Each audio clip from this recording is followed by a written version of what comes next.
रणनीती टाइम्स मध्ये आपलं सर्वांचं स्वागत आहे। निलेगाव तालुका तुळजापूर जिल्हा धाराशिव येथील ऊस उत्पादक शेतकऱ्यांनी गोकुळ शुगर इंडस्ट्रीज धोत्री जिल्हा सोलापूर या कारखान्याकडून 2024-2025 हंगामातील थकीत ऊस बिलासाठी आमरण उपोषणाचा पवित्रा घेतला होता। गेल्या काही महिन्यांपासून कारखान्याने शेतकऱ्यांना ठरल्याप्रमाणे प्रति टन 2755 रुपयाचे ऊस बिल अदा केले नव्हते। या संदर्भात शेतकऱ्यांनी आधी कारखान्याकडे अर्ज करून मागणी केली होती की 4 दिवसाच्या आत ऊस बिल दिले जावे, मात्र कारखान्याने वेळ काढूपणा केला। यामुळे अखेर सोमवारी दिनांक 7 जुलै 2025 रोजी सकाळी 11 वाजल्यापासून शेतकऱ्यांनी सोलापूर जिल्हा परिषद पूनम गेट येथे आमरण उपोषण सुरू केले। जोपर्यंत आमचे ऊस बिल मिळणार नाही तोपर्यंत उपोषण थांबणार नाही असा निर्धार शेतकऱ्यांनी केला होता। या उपोषणादरम्यान प्रहार संघटनेच्या मध्यस्थीने गोकुळ शुगर इंडस्ट्रीचे संबंधित अधिकारी व प्रहार संघटनेचे पदाधिकारी यांनी उपोषणकर्त्या शेतकऱ्यांची भेट घेतली। त्यावेळी कारखान्याने दिनांक 20 जुलै ते 25 जुलै 2025 दरम्यान सर्व शेतकऱ्यांचे थकीत ऊस बिल त्यांच्या खात्यावर जमा करण्याचे लेखी आश्वासन दिले।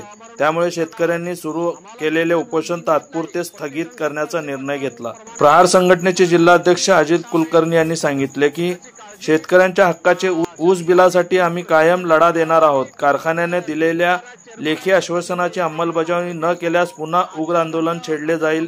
यावेळी शेतकरी नेते शकील रिसालदार, लक्ष्मण मुद्दे, आसिम कुर्णे, विश्वनाथ जाधव, मुजाहिद पटेल, बादशाह इनामदार, वसीम शेख, जिलानी कुर्णे, हनुमंत मुटे, भीमराव कोकणे यांच्यासह मोठ्या संख्येने शेतकरी बांधव उपस्थित होते।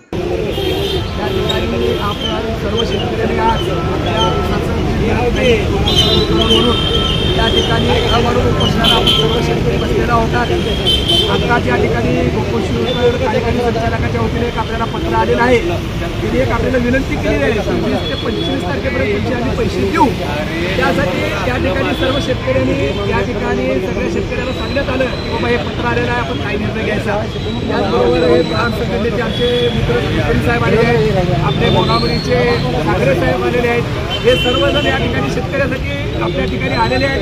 या ठिकाणी सर्व शेतकऱ्यांना विनंती आहे की 20 ते 25 तारीख म्हणजे 4 ते 5 दिवस त्या ठिकाणी त्यांनी त्यांच्या ह्याच्याप्रमाणे आहे, तर त्या तारखेपर्यंत आपण थोडीशी वाट बघायची आहे। आणि जर समजा या शहराध्यक्ष सोलापूर गोकुळ सहकारी साखर कारखाने गेल्या डिसेंबरमध्ये जानेवारीमध्ये ज्यांच्या शेतकऱ्यांचा ऊस त्या कारखान्याला गेलेला आहे अशांचे कुठल्याही पद्धतीचे बिल आज तागायत त्यांनी दिलेले नाहीत। तरीसुद्धा आता मी दत्ता शिंदे गोकुळ सहकारी साखर कारखान्याचे चेअरमन त्यांना फोन केला संबंधित फोनवरून आणि या दिलेल्या पत्रावरून 20 ते 25 तारखेपर्यंत त्यांनी संबंधित सगळे जेवढे शेतकरी असतील इथं बसलेले 37-38 शेतकरी असतील, बाकीचे इतर शेतकरी असतील, आजूबाजूच्या गावातील शेतकऱ्यांना विनंती करतो की जेवढं बिल आपलं आहे त्यांनी प्रहारशी संपर्क साधावा, जोशी साहेबांशी संपर्क साधावा, आमचे बोरामणीचे पैलवान आहेत साखरे साहेब त्यांच्याशी संपर्क साधावा।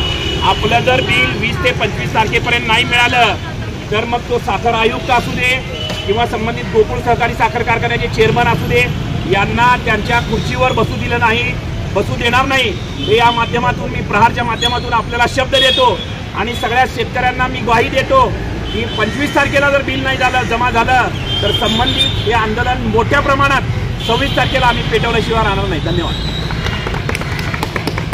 आपल्या शहरातील ताज्या घडामोडी पाहण्यासाठी रणनीती टाइम्सला सबस्क्राइब करा आणि बेल बटन प्रेस करा, लाईक आणि शेअर करा।